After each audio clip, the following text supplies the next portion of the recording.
Hello guys, मेरा नाम है विप्लव और आज मैं एक्सप्लेन करने वाला हूँ द केरला स्टोरी। ये मूवी हाल ही में रिलीज हुई है और ये मूवी काफ़ी चर्चे में है। इस मूवी के डायरेक्टर के ऊपर केस भी किया गया है मूवी को बैन करने के लिए, लेकिन हम किसी चर्चे के बारे में बात नहीं करेंगे। ऐसा इस मूवी में क्या है, हम सिर्फ एंटरटेनमेंट के तौर पर आज हम इस मूवी के एक्सप्लेनेशन में देखेंगे। तो मूवी शुरू होती है और मूवी की शुरुआत में हम सीरिया के बॉर्डर में कुछ ऑफिसर्स को देखते हैं जो इंट्रोगेशन सेंटर में एक लड़की से पूछताछ कर रहे होते हैं जिसका नाम शालिनी होता है। दरअसल शालिनी एक रेगिस्तान में इन ऑफिसर को पड़ा हुआ मिला था और वो ऑफिसर शालिनी से पूछते हैं कि तुम यहाँ पर कैसे आए हो और तुमने ISIS क्यों ज्वाइन किया। शालिनी बताती है कि मैं यहाँ पर कैसे आया इम्पोर्टेंट ये नहीं है, इम्पोर्टेंट ये है कि मैं यहाँ पर क्यों आया। वो कहती है कि मैं घर से निकली तो अपनी मर्जी से थी, लेकिन मानो कोई मेरे माइंड को कंट्रोल कर रहा था, जैसे कोई अदृश्य शक्ति जिसे हम आसान भाषा में ब्रेन वॉश कहेंगे। और उसकी जैसी हजारों लड़की इस जाल में फंस चुकी है और यहाँ पर जानवरों से भी बदतर जिंदगी काट रही है। ये बताते हुए कहानी जाता है 1 साल पीछे, जहाँ पर हम देखते हैं कि शालिनी बुर्गा पहने हुए एक आदमी के साथ कहीं जा रही होती है। सामने चेक पोस्ट पड़ता है, वो पैसे देते हैं और आगे बढ़ते हैं और पहुंचते हैं अफगानिस्तान के एक गांव में। वहाँ वो एक फैमिली से मिलते हैं और ये फैमिली देखकर शालिनी को अपनी फैमिली याद आ जाती है। उसके बाद कहानी जाता है फ्लैशबैक में इंडिया के केरला स्टेट में, जहाँ पर हम शालिनी और उसके फैमिली को देखते हैं जो काफ़ी खुश थे। उसके बाद शालिनी पढ़ने के लिए अपने शहर से बाहर हॉस्टल में रहने जाती है, जहाँ पर उसे कॉलेज की दीवारों पर एंटी इंडियंस पेंटिंग दिखाई देता है, लेकिन वो उसे इग्नोर कर देता है और अपने रूम में चला जाता है, जहाँ पर उसकी मुलाकात उसके रूममेट से होती है। पहले निमा जो एक ईसाई है, दूसरी गीतांजलि जो एक हिंदू है, तीसरी आसिफा जो एक मुस्लिम है, लेकिन तीनों आसिफा के खौफनाक इरादों से अनजान। जहाँ पर हम आसिफा और उसके कुछ साथियों को देखते हैं जिनका काम होता है लड़कियों का ब्रेन वॉश करके उन्हें देश से बाहर भेजना। फिर हम सारे लड़कियों को कॉलेज के एक फंक्शन में देखते हैं, जहाँ पर कोई चुपके से आकर आसिफा को छोड़कर इन तीनों का फोटो खींचता है और किसी मौलाना के पास सेंड कर देता है। अब आसिफा इन सबको रेस्टोरेंट पर खाना खाने के लिए ले जाता है और जब वो खाना खाने वाले होते हैं, खाना खाने से पहले तभी आसिफा गॉड से प्रे करने लगता है और कहती है कि हम जब भी खाना खाते हैं उससे पहले अल्लाह से दुआ करते हैं। और आसिफा सिर्फ इनसे अल्लाह के बारे में ही बात करता है और किसी भगवान को ना मानने के लिए कहता है और हिंदू धर्म के बारे में अनाप शनाप बोलती रहती है। उसके बाद सीन शिफ्ट होता है अफगानिस्तान में, जहाँ पर हम देखते हैं कि शालिनी के साथ जो आदमी होता है वो उसका पति होता है, जिसका नाम होता है इशाक, और वो कई दिन से सीरिया जाने की कोशिश कर रहा है। और जब वो थोड़ा आगे बढ़ते हैं तभी शालिनी को इंसानों के कटे हुए सर और उनके बॉडी पार्ट्स दिखाई देता है, जिससे शालिनी बहुत डर जाती है और उल्टी करने लगती है। और यहाँ हमें ये पता चलता है कि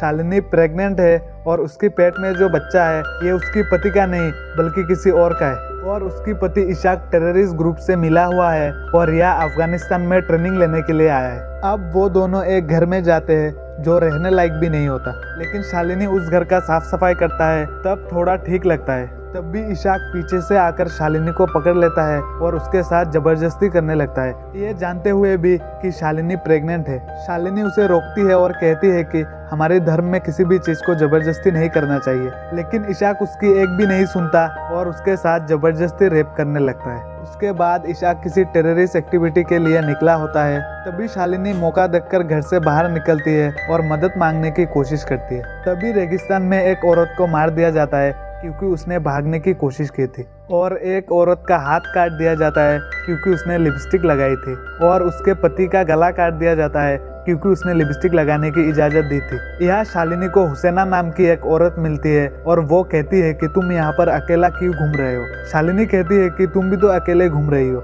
हुसैना कहती है कि अभी जिस औरत का हाथ काटा था वो मेरे पति है और वो इस टेररिस्ट ग्रुप का लीडर है, इसीलिए वो मुझे कुछ नहीं करेगा, लेकिन तुम जितना जल्दी हो सके यहाँ से छुप जाओ, लेकिन भागने की कोशिश मत करना, नहीं तो तुम मारी जाओगे और इसमें मैं भी तुम्हारी कोई मदद नहीं कर पाऊंगी। अब कहानी प्रेजेंट में शिफ्ट होती है और ये सारी बातें शालिनी उन ऑफिसर को बता रही होती है। उसके बाद कहानी फिर से फ्लैशबैक में जाता है, जहाँ पर हम देखते हैं कि आसिफा इन सब लड़कियों को अपने धर्म के बारे में सिखा रही होती है। आसिफा इन तीनों लड़कियों का ब्रेन वॉश कर रही होती है क्योंकि ये तीनों अभी भी इनके जाल में पूरी तरह से नहीं फंसी थी। आसिफा का लीडर इन सबको डांटता है क्योंकि अभी भी तीनों लड़कियां इनके जाल में पूरी तरह से नहीं फंसी थी। उसके बाद आसिफा एक प्लान बनाती है और कुछ लोगों को तैयार रहने के लिए कहती है। उसके बाद हम देखते हैं कि तीनों मॉल पर शॉपिंग कर रहे होते हैं। तभी वहाँ पर कुछ लड़के आ जाते हैं और तीनों के साथ बदतमीजी करने लगते हैं। इनके साथ हाथापाई हो जाता है और वो लड़के इन तीनों लड़कियों का कपड़ा फाड़ देते हैं और सभी लोग देख रहे होते हैं और उन्हें बचाने के लिए कोई नहीं आता। तभी वहाँ पर एक मुस्लिम औरत आती है और इन्हें एक कपड़े से ढक देती है और तीनों रोते हुए घर आकर आसिफा को ये सारी बातें बताते हैं। आसिफा बताती है कि ये तो होना ही था क्योंकि तुमने हिजाब नहीं पहना था। आज अगर तुमने हिजाब पहन लिया होता तो आज तुम्हारे साथ ऐसा नहीं होता। क्या तुमने कभी सुना है किसी हिजाब वाली लड़की के साथ ऐसा होते हुए? और उन्हें भी हिजाब पहनने के लिए कहती है और हिंदू धर्म के बारे में अनाप शनाप बोलती रहती है और कहती है कि तुम्हारा भगवान तुम्हें प्रोटेक्ट नहीं कर पाएंगे। आसिफा बताती है कि तुम्हारा भगवान शिव जब उसकी पत्नी का डेथ हुआ था तब वो कितना रोया था। तुम्हारा भगवान कृष्णा हजारों लड़कियों के साथ रास लीला रचाता था। तुम्हारा भगवान राम की बीवी को भी किडनैप होने से नहीं बचा पाया था, तब वो तुम्हें कैसे बचाएंगे? ऐसी भगवान को क्या मानना जो खुद को ही प्रोटेक्ट नहीं कर पाता। शालिनी बताती है कि मेरे जैसे 100 करोड़ लोग इन पे विश्वास करते हैं, क्या वो सब गलत है? यहाँ पर इनडायरेक्टली आसिफा इन सब का ब्रेन वॉश कर रही थी और बताने की कोशिश करता है कि तुम्हारा भगवान कुछ नहीं कर पाएगा, तुम्हें सिर्फ अल्लाह ही प्रोटेक्ट कर पाएगा। आसिफा इनसे उसके 2 नकली भाई से भी मिलाता है जिसमें एक का नाम रमीज और दूसरे का नाम अब्दुल होता है और उनकी दोस्ती भी करवा देता है। आसिफा अब्दुल और रमीज के साथ मिलकर एक ऐसा जाल बिछाती है कि जाने अनजाने में इन तीनों लड़कियों को पता ही नहीं चलता कि इनका ब्रेन वॉश हो रही है। अब ये तीनों हिजाब पहनने लगते हैं और हिजाब पहनकर अपने आप को सेफ फील तो करते हैं, लेकिन आसिफा इन्हें ऐसी ऐसी बात बताती है कि इनका ब्रेन वॉश होना तय था और अब ये लड़कियां भी इस्लाम में मानने लगी थी। वही दूसरी तरफ गीतांजलि और अब्दुल का प्यार गहरा होने लगता है और शालिनी और रमीज भी एक दूसरे को पसंद करने लगते हैं। ऐसा कभी भी इन लड़कियों के साथ नहीं हुआ था, जिसके वजह से वो जो भी कहते थे इन लड़कियों को मानना पड़ता था और दोनों एक दूसरे के साथ फिजिकली भी एक्टिवेट हो जाते हैं। कुछ दिन बाद शालिनी और गीतांजलि अपने घर जाते हैं, लेकिन उसकी माँ उसे देखकर चौंक जाती है क्योंकि उसने बुर्का पहनी हुई होती है और वो ये भी कहती है उन्हें भी अब इस्लाम में मानना चाहिए, नहीं तो अल्लाह उन्हें नरक की आग में जला देगा। ये कहकर दोनों वापस आ जाते हैं और आने के बाद एक बहुत बड़ी प्रॉब्लम खड़ी हो जाती है क्योंकि शालिनी प्रेग्नेंट हो जाती है और रमीज उसके बच्चे को एक्सेप्ट नहीं कर रहा था क्योंकि वो दूसरे धर्म से है। आसिफा कहती है कि अगर शालिनी ने अपना धर्म चेंज कर लिया, क्या तुम मुझसे शादी करके उसके बच्चे को अपना लोगे? रमीज हाँ कर देती है और शालिनी भी अपना धर्म चेंज कर लेती है और इस्लाम धर्म को कबूल कर लेती है और उसी के साथ साथ गीतांजलि भी अपना धर्म चेंज कर लेती है। धर्म चेंज कर लेने के बाद इन दोनों के लाइफ में प्रॉब्लम आना शुरू हो जाता है। एक दिन अब्दुल गीतांजलि का न्यूड फोटो मांगता है और गीतांजलि भी उसे दे देता है क्योंकि वो उसे प्यार करता है। और उससे भी बड़ी प्रॉब्लम तो शालिनी के साथ होता है क्योंकि शालिनी का बॉयफ्रेंड उसे छोड़ के जा चुका था। यही बात शालिनी आसिफा को बताती है। आसिफा उसे मौलाना के पास ले आता है। मौलाना कहता है कि रमीज और उसकी माँ ये देश छोड़कर किसी दूसरे देश में शिफ्ट हो गया है और अब वो यहाँ पर नहीं आएगा। शालिनी रोने लगती है क्योंकि उसके पेट में रमीज का बच्चा है और उसके घर वाले भी उसे एक्सेप्ट नहीं करेंगे। मौलाना कहता है कि ऐसे भी तुमने बहुत पाप कर लिया और शादी से पहले प्रेग्नेंट होना यह बहुत बड़ी पाप है। और वो किसी इशाक नाम के बंदे के बारे में बात करते हैं और कहते हैं कि तुम्हें उससे शादी कर लेनी चाहिए, वो तुम्हें और तुम्हारे बच्चे को अपना लेगा और तुम सीरिया जाकर सेटल हो जाओ। अब शालिनी प्रेग्नेंट होती है और उसके घर वाले भी उसे एक्सेप्ट नहीं करेंगे और उसकी ब्रेन वॉश भी पूरी तरह से हो चुका है, जिसके वजह से वो हाँ कर देती है और इशाक से शादी कर लेती है। और ये बात जब उसकी माँ को पता चलती है तब वो भागते हुए यहाँ पर आती है और कहती है कि अच्छा ठीक है, तुमने शादी कर लिया, लेकिन तुम ये देश छोड़कर मत जाओ, तुम मेरे घर पे रहो, मुझे कोई प्रॉब्लम नहीं है। लेकिन यहाँ पर जो लोग होते हैं वो शालिनी को उसकी माँ से मिलने नहीं देते और कहते हैं कि जो भी कर रही है शालिनी अपनी मर्जी से कर रही है और उन्हें पासपोर्ट और वीज़ा भी आसानी से मिल जाता है क्योंकि उन्होंने शादी कर लिया था। और यहाँ पर शालिनी का नाम चेंज कर फातिमा रखा जाता है। पहले तो वो कोलंबो जाते हैं हनीमून के लिए, लेकिन जब गीतांजलि के पेरेंट्स को पता चलती है कि उसने अपना धर्म चेंज कर लिया, तभी उसके पिता को हार्ट अटैक आ जाता है और वो हॉस्पिटल में एडमिट हो जाते हैं।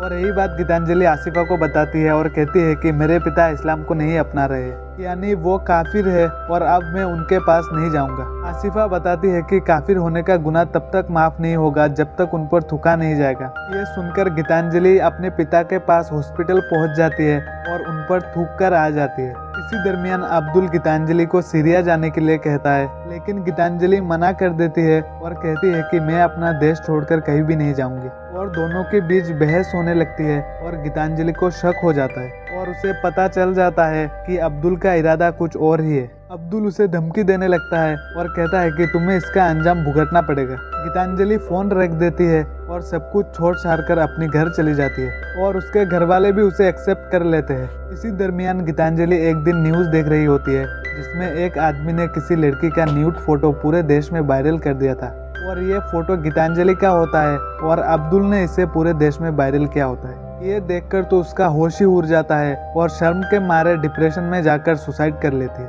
अब कहानी प्रेजेंट में शिफ्ट होती है जहाँ पर शालिनी बताती है कि यहाँ आने से पहले उन्हें सबसे पहले पढ़ना लिखना सिखाया जाता था और सभी को अलग अलग चीजें सिखाया जाता था और सभी कपल थे और उनके पास एक ड्रग वाली दवाई थी जिसे खाकर वो लिमिट से पार होकर कुछ भी काम करने के लिए तैयार हो जाते हैं। अब कहानी फिर से फ्लैशबैक में जाता है जहाँ पर हम देखते हैं कि शालिनी के पास नीमा का कॉल आता है और नीमा बताती है कि ये सब उनका चक्रव्यूह है। मैं कुछ दिन पहले रमीज से मिला और उसने मुझे एक पार्टी पे बुलाया और मुझे बेहोशी का दवाई देकर बेहोश कर दिया। उसके बाद मेरा रेप किया और लगभग 20 लोग और मिलकर मेरा रेप किया और ये सब उनका चाल है और यही उनका काम है और इसी से वो पैसा कमाते हैं। और रमेश देश से बाहर नहीं गया बल्कि वो अभी भी यहीं पर है और दूसरे लड़कियों को फंसाने की काम कर रहा है। ये सुनकर शालिनी की तो पैरों तले जमीन ही खिसक जाती है, लेकिन वो कुछ नहीं कर सकता क्योंकि रमेश, अब्दुल और फातिमा के बिछाए हुए जाल में वो पूरी तरह से फंस चुका था।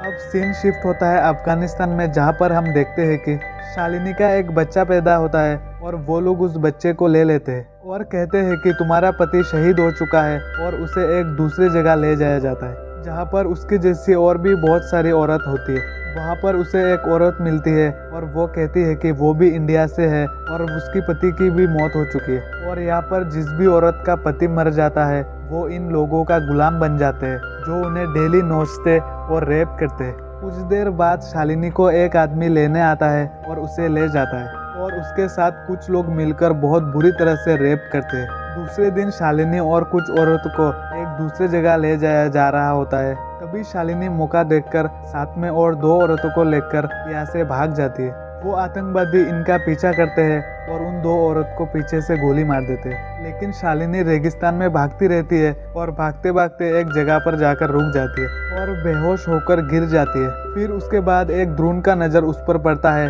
और यह ड्रोन उन ऑफिसर का ड्रोन होता है जो जगह जगह पर आतंकवादियों को पकड़ने के लिए घेराबंदी लगा रखे थे। फिर कहानी प्रेजेंट में आता है जहाँ पर हम देखते हैं कि शालिनी ये पूरी कहानी इन ऑफिसर को बता रही होती है और इसी के साथ ये मूवी यहीं पर एंड हो जाती है। अगर आप और भी एक्सप्लेनेशन वीडियो देखना चाहते हैं तो मैं डिस्क्रिप्शन में लिंक दे दूंगा, वहाँ पर क्लिक करके आप वीडियो को देख सकते हैं और जाते जाते मेरे चैनल को सब्सक्राइब जरूर करें।